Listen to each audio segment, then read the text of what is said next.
MKX is going.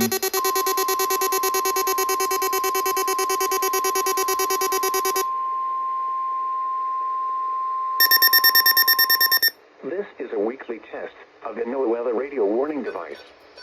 During potentially dangerous weather situations, especially dome receivers are automatically tests of these receivers normally are conducted by the National Weather Service every Wednesday around noon. When there is a threat of or existing severe weather in the area on Wednesday, the test is postponed until the next good weather day.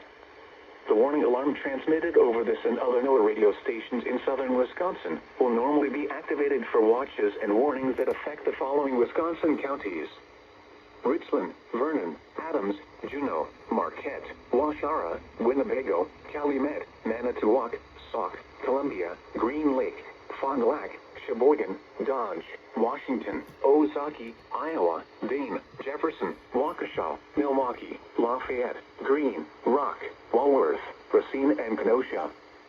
And the following Illinois counties: Stevenson, Boone, Winnebago, McHenry, and Lake. And all adjacent coastal waters of Lake Michigan,